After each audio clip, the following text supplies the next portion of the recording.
Salam, sahabat khotbah kasih yang dikasihi dalam Kristus. Konten khotbah kasih kita kali ini akan merenungkan tentang tema naturalisasi dalam kehidupan rohani kita. Naturalisasi, dalam konteks ini, bukanlah proses menjadi warga negara baru, melainkan proses transformasi rohani kita menjadi serupa dengan Kristus, yang merupakan warga kerajaan surga.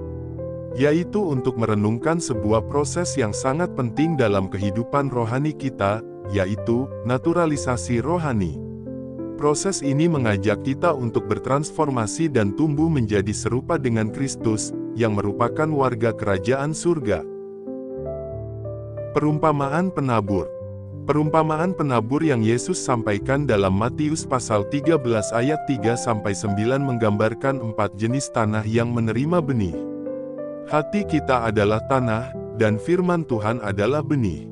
Hanya hati yang seperti tanah yang baik yang dapat menghasilkan panen yang berlimpah. Kita dipanggil untuk mempersiapkan hati kita agar menjadi tanah yang subur, siap menerima benih firman dan membiarkannya bertumbuh dan berbuah. Contoh Yusuf. Yusuf, yang diceritakan dalam kitab Kejadian, adalah contoh nyata dari naturalisasi rohani. Meskipun menghadapi pengkhianatan dan kesulitan, Yusuf tetap setia kepada Tuhan. Ia tidak membiarkan lingkungan mengubahnya, tetapi ia mengubah lingkungan sekitarnya dengan integritas dan kepercayaannya kepada Tuhan. Ananias dan Safira. Kisah Ananias dan Safira dalam Kisah Para Rasul 5 ayat 1-11 mengingatkan kita bahwa naturalisasi rohani bukanlah tentang penampilan luar, tetapi tentang kebenaran dan integritas hati kita. Mereka berusaha menyesuaikan diri dengan komunitas Kristen dengan cara yang salah dan membayar harga yang sangat mahal untuk kepura-puraan mereka.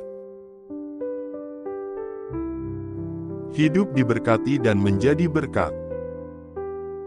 Dalam Ulangan pasal 28 ayat 1-14, kita diajak untuk merenungkan bagaimana hidup yang diberkati oleh Tuhan juga harus menjadi berkat bagi orang lain. Kita tidak hanya menerima berkat untuk diri sendiri, tetapi juga untuk membagikannya. Naturalisasi rohani mengajak kita untuk menjadi saluran berkat bagi dunia ini. Hidup karena percaya bukan karena melihat. 2 Korintus pasal 5 ayat 7 mengajarkan kita bahwa hidup kita adalah hidup karena percaya, bukan karena melihat. Naturalisasi rohani membutuhkan iman untuk melihat janji-janji Tuhan tergenapi dalam hidup kita, meskipun keadaan sekitar mungkin tidak mendukung. Penerapan dalam kehidupan sehari-hari. Dalam kehidupan sehari-hari, naturalisasi rohani berarti kita harus menyesuaikan diri dengan lingkungan rohani kita. Kita harus membaca firman Tuhan setiap hari, berdoa tanpa henti, dan bersekutu dengan saudara-saudari seiman.